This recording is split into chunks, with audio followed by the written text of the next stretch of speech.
Mainstream media being fair with all of the coverage? No. Why? They don't check the facts. I noticed that with me since my husband announced story after story. Even if I say my answers, they don't listen to me. They would prefer to listen to somebody else who doesn't know me. That's why all the immigration story came out, as you remember. New York Post did two days in a row. My pictures that I took as a model. I'm very proud of my body. I'm not ashamed of my body. I'm very comfortable in my body. All right, that was Melania Trump talking with Fox and Friends co-host Ainsley Earhardt about the mainstream media's coverage of her husband and her and her husband's campaign. During the sit-down, Ainsley asked Mrs. Trump about her reaction to the leaked audio of her husband from 2005. Let's take a look.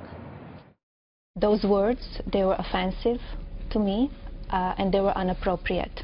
And he apologized to me, and I accept his apology. And we are moving on. From a woman's perspective, what were your thoughts when you heard those tapes? This is not the man that I know. This is, we could see, as I always said, as my husband said as well, for a successful businessman, entrepreneur, entertainer, that he did so much in his life, being in so many shows, so many tapes. It's very hard to run for a public office. And he did it anyway. He said, I want to help American people. I want to keep America safe. I want to bring back jobs, bring back economy. So our children, our future will be the best way possible. All right, the full interview with Melania Trump is going to air tomorrow, beginning at 6 a.m. on Fox and Friends. And joining us now is our own Ainsley Earhardt. First of all, congratulations. I watched the interview. It's amazing. Thank you. I have gotten to know her, and I want to get your thoughts on this. She's such an impressive woman. English is her fifth language, not her first, not her second. What do you think of her, first of all, as a person? As a person, she's extremely strong, Sean. I was very impressed with that. We walked through the apartment, and I said, look at your view. We're looking down at Central Park. You and I both moved here. We first came as tourists. Then we both moved here. I said, and look at you. You're living over the place where every tourist in New York City comes. You come from a different country. You speak so many languages. You're married to a man who could be the president of the United States. You could become the first lady. If that's not the American dream, I don't know what is. And I said, do you pinch yourself when you're walking through? There it is. At that moment, I said, do you pinch yourself when you're walking through this apartment? She said, Ainsley, I don't have time to pinch myself. Yeah, by the way, I've been in that very same room, and I feel like I got to be careful. I don't want to mess anything up in that room. I know. All right. It's beautiful. It's a pretty extensive interview. You asked her very specific questions about, for example, the women coming forward, about Donald Trump, and I thought she gave a very strong answer. Here it is. Oh, okay. I was not surprised in one way because, as I said before, everything was organized, and it is 3 weeks before the elections.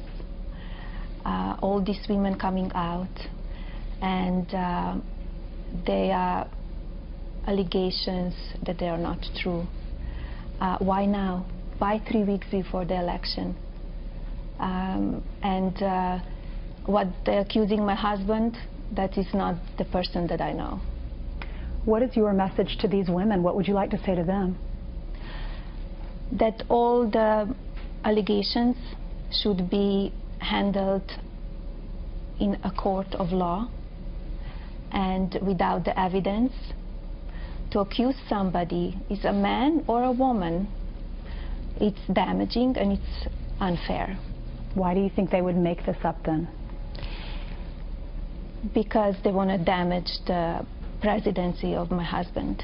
And it was all planned, was all organized from the opposition. You know, Ainsley, I think you raise a very, very tough point about these women, but I was watching Judge Jeanine Pirro over the weekend, and for example, one of the main accusers was on a flight with Donald Trump, and the guy that was sitting in the seat next to them totally debunked that story. But when you reveal it 3 weeks before an election, it becomes very difficult for the person being accused. What did you think of her answer on that? Yeah, I mean, I thought her answer was fair. She said there's no evidence, so let's take this to court. Prove to me you just can't come out a few weeks before the election and damage my husband's reputation and say these things about a father without any evidence. But from a woman's perspective, I mean, I definitely see both sides. And here they are. Like she said, it was coordinated. So many women came out at one point. She did make a good point saying, why didn't one or two come out periodically if that were the case? Why didn't they come out immediately when this happened, if it did happen? She said, why did they all come out together? And it happened to be just a few, 22 days out from the election.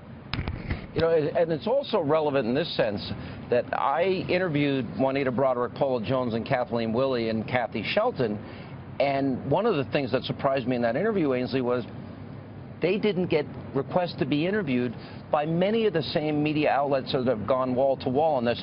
You asked one really important follow-up question that I want to sneak in here, and that is what she thinks about them probing Bill Clinton, considering we know that the Monica story is true, we know the Jennifer story is true, and he did pay $850,000 to Paula Jones. Let's roll it. Is it fair for the media to bring up Bill Clinton's past, or for Donald Trump to bring up Bill Clinton's past?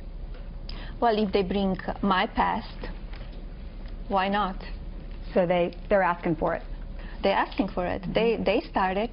They started from the beginning of the campaign, putting my picture from modeling days, as you want that to be your first lady.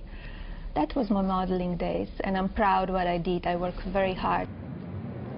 I think that was a good answer. Ainsley, just to tell people, programming note, set your alarm. The entire interview with Melania airs tomorrow morning, right? That's right. Tomorrow from 6 to 9 Eastern Time, we're going to be on with Melania. I sat down with her for an hour and a half, talking about how they decided to run together as a couple.